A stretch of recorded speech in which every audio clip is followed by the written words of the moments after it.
guys, this is Blueview back here with another video, and in today's video we have another ranking video. I know you guys seem to enjoy the Star Wars one, so I thought I'd make a top 10 comic book movies ranking video. I did one of these maybe a year back.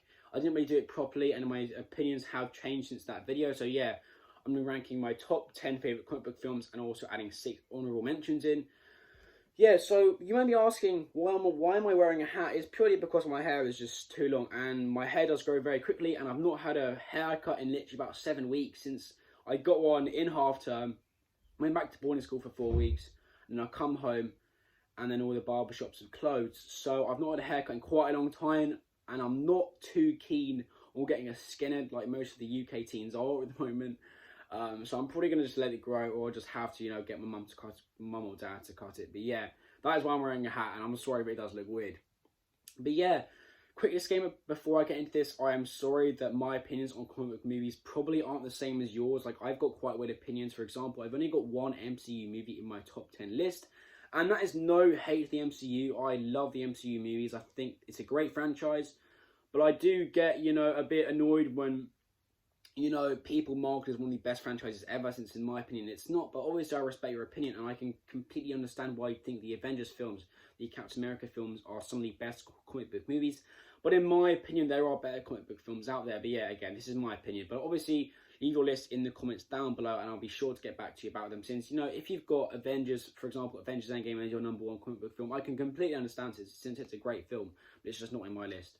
So yeah, that's that. And without further ado, let's get into our honourable mentions. So our first honourable mention has to be Black Panther. This is easily one of my favourite MCU movies. I think this revolutionised the game of the comic book film, along with the Dark Knight trilogy. You've got the Sam Raimi trilogy, you've got the X-Men movies. I believe this is one of those films. It really changed the game. You've got some great characters, you've got a great storyline, a great villain, and a really, really, really amazing looking movie. Our next honourable mention has to be Spider-Man Into the Spider-Verse. This is honestly one of the best looking films I've ever seen. I'm very happy it won Best Animated Feature, since it honestly did deserve it, although I would probably choose Isle of Dogs over it. The one weak point of the film for me was just the villain. I thought Kingpin was quite a weak villain. But you got an amazing soundtrack from Post Malone and a handful of other great artists. It was a great movie, great voice cast, really, really, really entertaining film. And if you've not watched it and you're a Spider-Man fan, please go and watch it. Our next honourable mention has to go to Ant-Man. Yeah, this film may have a generic villain. Yeah, it may follow the MCU formula. But honestly, I just have so much fun with it, and I really connected to Ant-Man as a character for some reason. I don't feel that with really any other MCU superheroes. I love the movie. I thought Paul Rudd was great as Ant-Man. Michael Douglas and Michael Pena also were very good in the supporting roles. Really had a great time with it. Yeah, it's no Dark Knight, but it's still a very, very, very good superhero film. So our next honourable mention is actually my second favourite X-Men movie, and it's X-Men Days of Future Past. This is such a great film. I remember I watched it in the cinemas and I fell in love with it. I think everyone gives good performances. I think Michael Fassbender and James McAvoy are the highlight of the X-Men franchise for me. They are just phenomenal.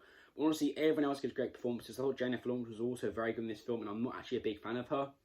But yeah, it's a great movie, and the stadium scene where Magneto lifts the stadium up, that is honestly one of my favourite comic book scenes ever. So the second to last of my honourable mentions has to be the 2012 Avengers movie. I remember when I first watched this movie, it really impressed me, and it's the perfect way of how to do a bringing together superhero movie.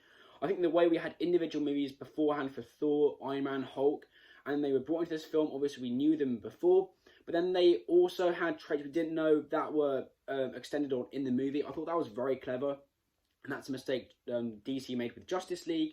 I think it was a great villain. The movie looks really good and hasn't really aged at all. Got a great soundtrack. If you've not watched Avengers, please go check it out, since it is one of the best MCU movies. My final honourable mention has to be the Lego Batman movie. Now I know you're like, why is this on the list? I love this movie and I don't get why it doesn't get talked about more. The voice cast was great. It's a great looking film. It's easily my favourite of the Lego movies. Like, it's much better than Lego Movie Part 2 Ninjago. But I do have a great time with the first Lego film. But I feel like this movie does everything right, and it's the perfect film what it was trying to be. It wasn't trying to be dark like Batman vs Superman or the Dark Knight trilogy. It's a light-hearted movie with some very funny moments, very heartwarming moments, a lovely, lovely message. And I remember when I first watched this film in the cinema, I wasn't expecting much. I had seen good reviews, and I watched it and I was like, you know what? That was pretty great. It's a very, very, very good film. So we have finished with our honourable mentions, and now let's get into my top 10 list. So coming at number 10, you may ask, what is at number 10? Number 10 is no other than Sam Raimi's Spider-Man 1. gosh, this film is amazing. It's so special to me as well. Like it is, I think, to loads of people. I think the trilogy is just the sacred trilogy. It is such a great trilogy, and this was the perfect way to start it off. I thought Tobey Maguire was perfect as Spider-Man. I think he is better than Tom Holland and better than Andrew Garfield. I think he's easily my favourite Spider-Man. I thought Willem Dafoe as Green Goblin. You know, everyone likes Willem Dafoe as Green Goblin. I thought the script was amazing. I thought every moment, every scene in the film when I first watched it, I was engrossed. I was so scared of what was going to happen to Spider-Man. And I care for this character so much. And I think that's very rare now in comic book films. I actually care about the character, and it's only a few comic book movies I do really care. And this movie, I just care about Tobey Maguire's Spider-Man so much. It's such a good movie. A great score from Danny Elfman. A really good score. Well, you know, it is a bit cliche. You got some very cheesy moments in this movie. A lot of memes come out of it. It is quite, you know, weird at times, but it's such a great movie. And I had such a great time with Spider-Man 1. Same with Spider-Man 2. Coming in at number 9, we do have my favourite MCU film ever. And that is Avengers Infinity War. The perfect superhero coming together film. I just love it so much. Thanos was such a cool villain. I think the way they teased him for the whole, you know, I think they teased him in Guardians of the Galaxy, also in I think a few other movies. And then you see him here, and he is so badass. He is such a great villain. Josh Brolin did a great job. I thought all the characters are so cool. I did miss Ant-Man though. But yeah, it's a great movie, great score. Everything was good. And I think the great thing about this one is it doesn't do what you expected it to do. The ending leaves you like, oh my god, did that just happen? Like, what's going to happen in the next film? It made you want to watch Avengers Endgame, like, as soon as you watch this, you were like, I need to see the next chapter or I'm going to die. And that's what I thought after watching it. I was so engrossed by it. I think for me, that's what the MCU lacks, is actually being engrossed by it and actually being left there, being like, I can't wait for the next MCU movie. This movie did that though, and I really enjoyed Avengers Endgame, but for me, this is easily the best Avengers movie. Such a great film. Love Avengers Infinity War. Coming at number 8, we do have Logan. I did not expect this movie to be as good as it was. I remember when it was announced, I was like, yeah, it's going to be another, you know, sort of cringy Wolverine film. We had Origins Wolverine, which was atrocious.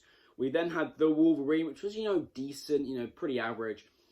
And I was like, yeah, it's not going to be that great. I watched it. I was blown away. This is easily one of the best Marvel films ever, or is it Marvel or Fox? I don't really know.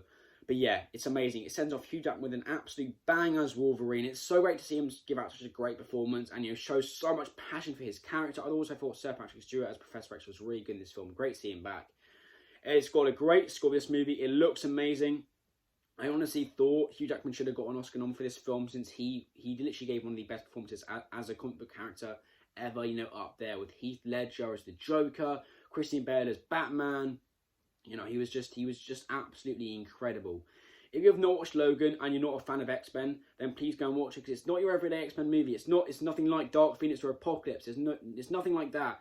It's completely different to anything you've seen before. It's gritty, it's dark, and it is absolutely brutally brilliant. Coming in at number 7, we do have Spider-Man 2. Now, this movie uses Spider-Man 1 and just makes everything 5 times better. It is just such a great film. Dr. Octopus was a great villain. I don't know if I like him as much as Green Goblin, but he was still a very good villain. Tobey Maguire was just as good as he was in Spider-Man 1. The whole MJ thing actually felt real to me, and I feel like there's not many comic book films that do romance right, but the original Spider-Man trilogy does, and I feel like as cringy as it is, it works so well, and it just worked so well for me. Yeah, this is such a great film.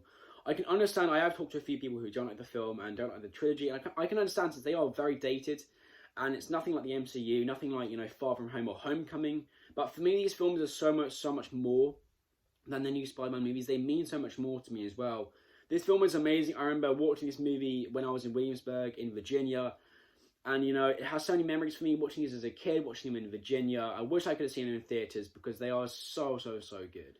Coming in at number 6, we do have Christopher Nolan's first movie in the Dark Knight trilogy, and that is Batman Begins. Now, this is a very good film. This is such a great film. It's not Christopher Nolan's best, by the way, but it's a really good movie. It handles the character of Batman so well.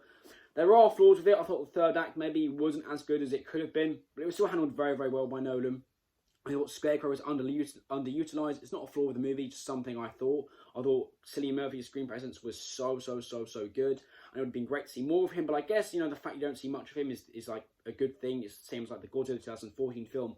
You don't see much of Godzilla, so when he appears, you're like, oh my god, that is so cool. But yeah, The way this movie, I think the whole Lucius Batman thing was honestly one of the best things about this film as well. And all of Christian Bale's lines like, "Does it come in black?" I thought that was so cool. It's a great comic book film. A great score from Hans Zimmer. He always does beautiful scores, doesn't he? But yeah, a great film. Liam Neeson was also really good in this film.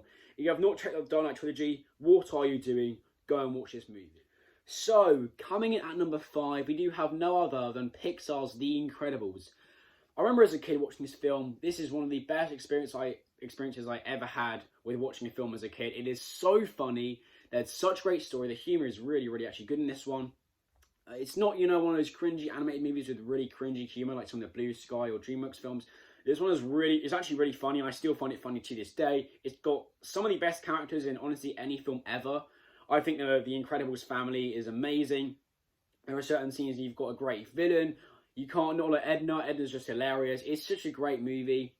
And, it uses the sort of Marvel formula and then just excels on it. And I think, honestly, Frozone is probably one of my favourite characters ever in a movie. He's just such a great character. If you don't like Frozone, what are you doing? This is such a great movie. So if you have not watched the Incredibles movies, then I definitely recommend going to check them out since they offer humour, heartfelt moments, family moments. I think anyone can enjoy these films, honestly, from age 5 to age 100. You will enjoy this film. And I think since we all have a lot of time on our plate, and since it's quite, a grim time at the moment with the coronavirus, with, horrible things happening every day, I think this is a movie that will bring your spirits up, and I definitely recommend it for the certain time we're in. So, coming at number 4, we do have the only non-DC/Marvel film on the list, and it's not Kick-Ass. It is M. Night Shyamalan's Unbreakable.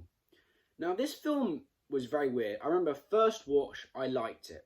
Second watch, I really liked it. Then third watch, bang, I named it as a masterpiece. And that doesn't happen to me very often. It's one of the only films that's ever really done that, has changed from a good film to a masterpiece.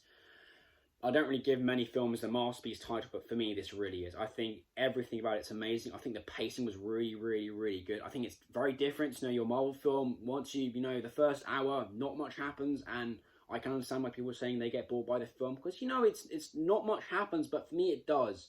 And it is so, so, so good. I think performances from Bruce Willis were great. I've also thought Samuel L. Jackson were great. And it's sad that Bruce Willis, he can definitely act, and then he's in so many bad films, but, it's his choice what he wants to do. I understand, again, why people don't like this film. I definitely understand why people would find it boring, but for me, personally, there was nothing boring about it. It features one of my favourite cinema scores ever, my favourite James Newton Howard score, and he has put out some amazing scores. It is definitely M. Night Shyamalan's best film. It's either, this, Sixth Sense and Signs. It's a great movie. Please go check out Unbreakable, Split and Glass. It's a very different trilogy. The 3 movies are very different, but I feel like you may really like them. Just to say quickly, I'm sorry for the bad lighting and for the glare on those Blu-rays. It's because I'm actually filming much later on in the day, so it's getting a bit darker outside. So that is why the lighting is not as good. But anyway, coming at number 3, we do have last year's Joker, the Todd Phillips movie. And I know this film got a lot of hype when it came out, and it's still getting hype today. But for me, it just deserves all the hype. This film was so, so, so good. I did actually post a review of it. I posted a cinema trip. I've actually got the 4K Steelbook, and I will be definitely watching this one on 4K again very soon, since I imagine it looks very good, and I do love that Steelbook. But yeah, the film deserved all the hype. It was one of Joaquin Phoenix's best performances. It's either this or The Master. And then you've got Ewan Everly here kind of knocking as well. But yeah, a great performance from him. Great score from Hilda Guðnadóttir. I'm sorry, I don't want to butcher her name. But yeah, what a score from her. And so different to your everyday comic book film. And it was so refreshing to see. Yeah, it's a complete reskin of Taxi Driver. But honestly, I'm so happy that Todd Phillips, took after one of the best filmmakers ever and made a film about a clown in the Batman universe that was the same as Taxi Driver. I thought that was amazing that he adapted it, to the DC universe. I thought the ties into sort of Batman story were amazing. And yeah, it's honestly, I gave it a 10 out of 10 rating. I probably still stick to that. It is a perfect movie. There wasn't much I could flaw. There's only one real flaw, but I said that in my review, so go and check out my review, as I've already said. So yeah, the Joker was amazing. If you've not watched it, I mean, it's quite a violent movie. You've got some very violent scenes, and I know it was a very, very controversial, but for me, it's totally worth checking out. Coming in at number 2, we do have the conclusion to the Dark Knight trilogy, and that is in The Dark Knight Rises. Now, I remember when this movie came out, I was beyond hyped. I remember I didn't go and see it in the theatres because I think it was a 12 and I wasn't old enough. And I remember it came out, I bought the DVD, I put it in the player, I was beyond excited, and this film lived up to the hype. I've watched it probably 15 times since. It is such a good film, and yeah, it has plot holes. Yeah, the film's not perfect.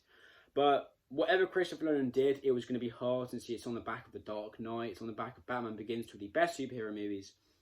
And it was going to be hard. I thought Bane was badass, I thought Tom Hardy was great, he was huge. I loved how, Bane tested his mental strength and physical strength, and then Joker tested his psychological side. And then all the different villains tested Batman differently. Well, Christian Bale was as good as usual. I thought the highlight of this film, honestly, though, was Michael Caine as Alfred. I thought he was spectacular. And I love Michael Caine, but he was so good in this movie. And I remember the scene at the end where he started crying with the Hans Zimmer score playing over it. This is my favourite of the three, the Hans Zimmer score, by the way. And I honestly did tear up, and I still do, because it's such an emotional movie. This is one of the best trilogies ever. It really is. I would love to see a Criterion of it, but I don't think it will get that release. But I definitely need to pick up the 4Ks, but I kind of want to get the HD Zeta Steelbooks. But yeah, Dark Knight Rises is a great movie with some great performances, a great wrap-up to one of the best trilogies ever. And please go and watch the Dark Knight trilogy if you have not. It's nothing like the MCU, it's nothing like the DCU, it's dark, it's gritty, it's realistic, and it's an absolutely great trilogy. Coming in at number 1, no other than The Dark Knight, the second movie in the trilogy. I mean, I can't say anything that's not already been said about this film. It's just the perfect movie, really. It's got the perfect villain, it's got the perfect hero, it's got the perfect side characters, it's got the perfect plot, perfect dialogue, perfect score, perfect cinematography, the ending shot with Commissioner Gordon speaking over, what the hell, this movie is perfect. And I feel like Batman Begins and Dark Knight Rises have flaws. Yeah, I still love the two. I love Dark Knight Rises with all my heart. I used to like it more than The Dark Knight. But this movie just doesn't have any flaws. There's actually not one flaw. Everyone gives a great performances. Even Aaron Eckhart, I don't know how to pronounce his name, sorry, gives a very good performance as Two-Face. It was just such a great film. Heath Ledger, what a performance from him as the Joker. He is such a legend, and, we all miss him. But I think this film definitely does him justice as an actor. He is one of the best actors we've ever had in this world, and it's such a shame we had to go early. But, yeah. What a movie. Amazing characters. Easily my favourite comic book film ever, and this is in my top 5 films of all time. This film is just perfect, and I could talk about it for an hour. I do have the Steelbook edition of it. A lovely Steelbook. I've watched it so many times. Lovely Steelbook for all 3 movies, actually. But yeah, this is probably my favourite Steelbook, actually. One of my favourite Steelbooks in my collection. Such a great movie. Please go and watch the Dark Knight trilogy. As I've already said when I was talking about Batman Begins and the Dark Knight Rises, it's such a great trilogy. And it's not overlooked at all. I think most people do recognise it as one of the best trilogies ever. Yeah, Dark Knight is easily one of the best movies ever, in my personal opinion. So that is the end of my comic book movie ranking video. I hope you guys did enjoy. Make sure to leave a like. Also, subscribe if you could. Sorry if I didn't speak very well. I'm just very tired at the moment. I'm struggling to work. I'm doing my schoolwork. My mind is really occupied, and I think it's the same for loads of people. But I'll say it again. Thank you to all the key workers. If you are watching this, I know about Jamie Powell. You are a carer. Loads of others. All the NHS workers, supermarket workers, transport workers. You are all amazing, and everyone's just staying inside. And everyone doing their bit to get this coronavirus gone. And I think it's just amazing. It shows how great of a country we live in. And although there's so much negativity going on around the world, obviously you've got the coronavirus, you've got people stealing stuff from shops. I think it's so important to focus on people being selfless, people taking food to the food banks. I think it's just such an amazing thing that so many people being so selfless at the moment. And yet again, thank you to all the key workers. You are keeping our country going. Thank you so much. So thank you for watching the video, guys. Really appreciate all the support. I hope you guys, the Blu-ray collection video is doing very well. So I'm very appreciative to everyone who's watched that video and left a like on it. It's very appreciated. I think it's actually hit about 1,000 views, which is really cool. So thanks for watching, everybody. I hope you all have a good week. Stay safe, and I'll see you in the next video.